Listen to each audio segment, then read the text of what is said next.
Hey, Upper Room.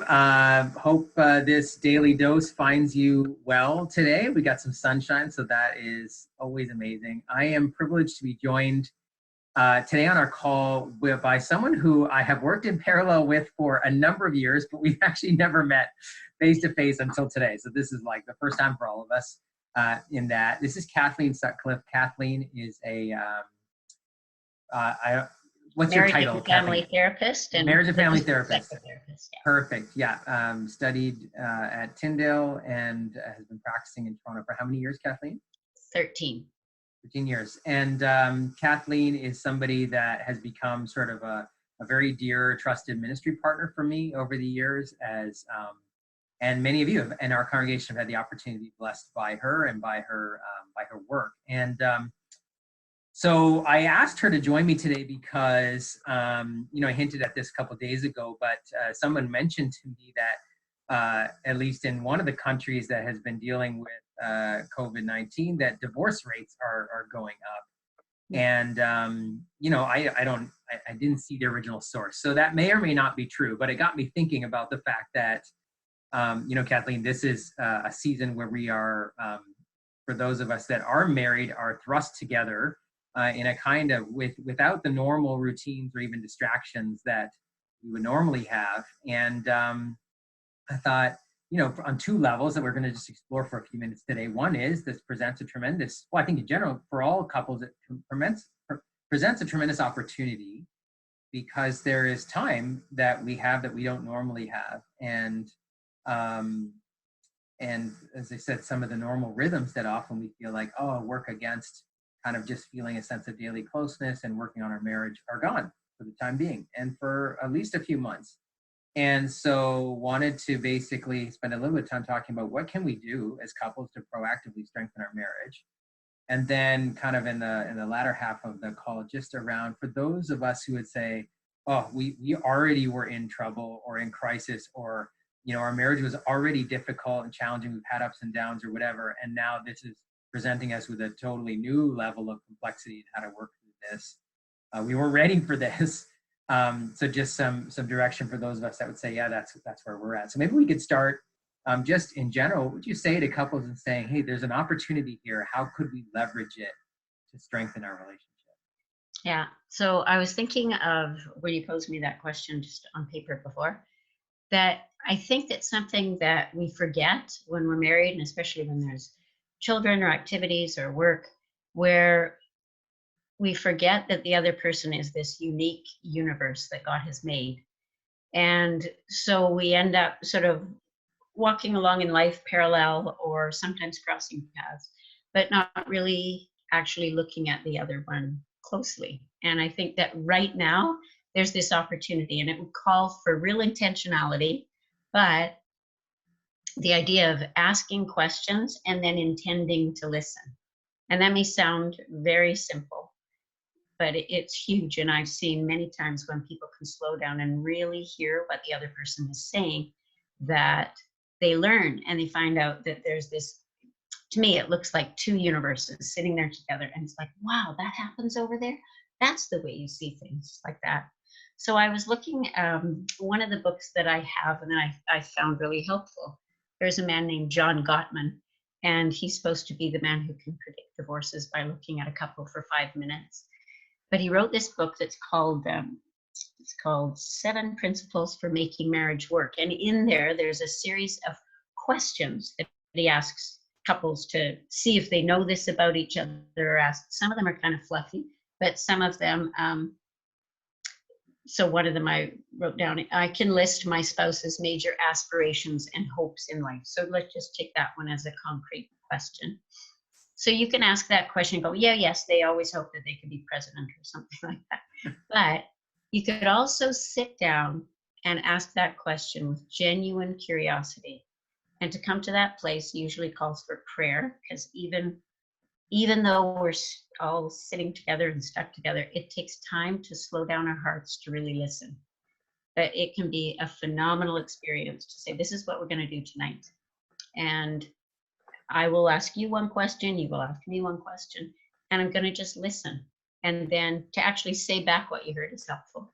But it's it can be staggering sometimes to see what's happening in the other person, and what it's a glory moment sometimes to hear the other person. So I was thinking that I think I'm allowed to take a certain percentage of their stuff, and I could just send to you, Vijay, like 10 questions from that book. They had 2 sections in that book. One was just how well do you know your spouse, and the other one is creating joint meaning in your marriage. And I don't know how many people actually think about their marriages that way. What do we stand for? So he has questions and some exercises about that. But in this time, it seems to me that that would be very useful, if just to get to know the other person more when there's this golden opportunity. And the other one is actually to craft something that could really grow both of you and have a sense, meaning. What does God have in mind? So those, I think, could be really wonderful adventures if someone was able to take the time and talk those through. Yeah. Yeah, that's so good. I mean, can I throw into like, if you're asking your spouse, like, what are your hopes and dreams for your life? And say that's the only question we're wrestling to the ground for this evening, over a cup of coffee or whatever. To ask a follow-up question, because I think in the sense of like someone may not be able to articulate it, like someone may say, well, I don't know.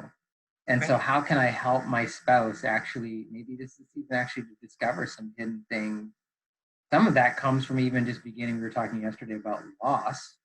Why does this loss bother me so much? Oh, maybe it's attached to a dream or a hope that I had. And so I think one of the things my wife and I realized is asking one question and not just bouncing it back to me. What am I going to say when my thinking is like, oh, I genuinely want to know, and you're a bit of a mystery, and I actually want to uncover you as I study who you are. Yeah. So I think that's great. And man, one question you could kill an hour and a half in that. And as I've said many times, sometimes learning through the hard way, you could kill an hour and a half with a movie that at the end of the day is not going to make you much different, except a little more tired the next morning. Whereas a night with the person you're sharing life with and asking a question like that could lead you into amazing places that you never understood about each other. So I think that's it's hard to really put in words what that experience can be like. And it's almost like, if people like to travel, it's like going to another land. It's just so different. If you can be in that mindset that goes, I'm curious. Yeah, and God, I like that picture you said of the 2 universes. There's another universe sitting across from me. How do I travel? That's great. So we'll include those questions actually in this email so you can follow up with that. Yeah, so I'll send those along in the next sort of hour after we're finished. Yeah, thank you. Yeah. So what about for those of us that are going, man, this was already hard in our relationship. We were in a tough season, or we just had a difficult marriage, or we just have stumbled upon some really hard conflict, and now we're stuck together. How would you guide those of us that would say, yeah, that's right? Yeah. So I think sort of related to that, there is a quote from C.S. Lewis that I'll quote here and then go from there. But he said, the person who stands before you is an eternal being. You have never met a mere mortal. And if we can take that in its wholeness and look at that, no matter what is happening in our marriage, this person that we're married to is a creation of God. And underneath all of it, crustiness, anger, anxiety, stress, depression, whatever it is, there is a child of God there. And that is, in its deepest and richest sense, that is true. And that's the person that you're with. And so the intent for us to have a respect, or as they sometimes say, positive regard for that person, to have that and to hold that is what's required of us by God. And so it is, let's say, spiritually enabled, if we can put ourselves in that mindset that I will respect this person. That's one piece. And it doesn't mean that what they're doing is easy to take or that I understand it. But just the idea that, again, kind of like in the first story, where we are unique beings, and one of the pieces to begin with is a sense that there's things that are within my responsibility and things that are not. And if I'm in a marriage where it's all the other person's fault, let's say, I'm handbound. There's nothing I can do. But So all I'm responsible for is what I can be responsible for. Either maybe it's sometimes understanding my own history or understanding um, where the other person is coming from. So that's the part that I'm going to point to today. So the idea that often when we run into struggles with the other one, it's because we make assumptions about what they did or what they meant by what they said. We make these assumptions about meaning. And so this may sound incredibly simplistic, but at its root, to be able to either accept what they say at face value, like you say, well, what's the matter? Nothing. Well, you can either go, okay, I'm going to take that at face value and I won't let that bother me. And we don't do that in this resentful way. Or we can ask the question, just like in the other case, with genuine curiosity. When you said no, it didn't look like no to me. Can you give me a sense of what it is that's happening there? So assumptions guide so much of misunderstandings. And so we want to move beyond those. So there's kind of a rule of thumb that says, don't make assumptions, have the courage to ask the question, or take at face value. Either of those sort of takes you out of the gridlock of being stuck with this resentment about what they said and what they meant by that, and when they wouldn't stop and pick me up, or work or something. There's this action has a meaning to me, but it has a meaning to them. And to be able to ask and clarify is respectful, because it says your world is different than mine. And it also, it's a respectful thing. And it also is really the only avenue open apart from shutdown. And when you do that, when you're respectful and you can ask the question, it would need to come from a genuine place. And if it comes from a genuine place, there's no apologies. And it's a pure thing you're doing. You're seeking to understand. And if there's pushback and it's like, well, what do you mean? Then what I really mean is I would love to understand what it was you said there, because I think it meant something other than what I understand. Yeah. It's good. Something in that arena of assumptions. I think that they contribute a great deal to conflict. And very often it turns out that when we really understand what the other person meant by a word, it can turn things around because we didn't see it the same way. I think too, on that, one of the things that I've noticed is you rarely have any insight or understanding about a conflict in the heat of the moment because you're just in it. And so it actually requires you to talk about the fight after the fight.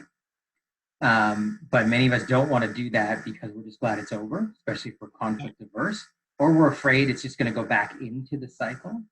And so what normally can happen when life is busy, we just walk out the door, or somebody needs something and we're just not even given time. Well, now we have time. Yeah. So I would say have some courage to go back to the conversation after. And I found it's easier when Jen approaches me or I approach her after our emotions are down and say, hey, like, I don't think that went the way we wanted it to, or I was really upset and I didn't react how I wanted to. Or I was surprised how upset you were about that. Can I ask you some questions? Because I would love to explore. So some of these things I think are easier to do after the fact, but then when you gain insight into how the conflict works, it actually works in your favor the next time you're in the middle of the moment because you understand each other better. Yeah. And another piece to that is when you're in the midst of it and the emotions are really high, there is sometimes you have to stop. And so you also then need to give meaning to what you're doing now. I'm going to go away for a very concrete period of time, half an hour, tomorrow, whatever it is, and I will be back. That leaves less to the imagination. Yeah, and it's a promise of still I'm committed to this. Yeah. Cutting this off. Yeah. And then it's not feeling stuck. And then the final piece to that would be when you're in that place where it's your whole body and mind that are caught up in this sense. You are emotional and you're viscerally emotional. So actually breathing slowly gives the heart and gives the body the new signal that things are okay. And it's not stress. It goes right to this amygdala that goes, it's good. Actually calmer than I think. So breathing, you might not do it in front of each other, And I don't want this to sound simplistic because so many marriages, like, Kathleen, this is ridiculous. This is so small. But just to say, breathing it physically calms things, and that emotionally calms things. And it can be a tool that feels helpful when there doesn't feel like a way to get through this overwhelm. That's good. And maybe if I can close with this analogy, I remember listening to somebody talk about getting out of debt. And when you look at debt, even mass, and it's like $100,000 of debt, a $4 coffee seems like nothing. It's unimportant. And yet, the most important dollar against the amount of debt is the next one. And so some of us, maybe you're looking and you're saying, oh, it's a mountain of conflict or a mountain of history, and saying, oh, how can, but staring at that actually brings hopelessness. To say, okay, the most important conversation is the next one. And it may be small and it may seem $1 against 100,000 or 2 million, but it's the only way forward, and it's actually what's going to begin to accumulate, in kind of a snowball effect. So I just encourage you with two really beautiful, I think this beauty is in the simplicity of it, saying we can do this. We may not think we can fix everything, but we can do this. We can set aside a night to ask our spouse a question, and we can be brave with in a challenging situation to ask a question, to say, I honestly want to know, can I explore that with you? Because I want to understand where you're coming from. Kathleen, thank you so much. And if you want Kathleen's information, you can let me know, or you can look her up. She's online. She's been a great blessing to me and many people in our church. Kathleen, just praying for strength and wisdom for you as you're doing this a lot with couples online now during this season, and individuals. And so thanks for what you're doing. Thanks for how you're a blessing to me and the local church. And we are rooting for you and praying for you. So thanks for being with me. It's a privilege. Bless you all. Okay.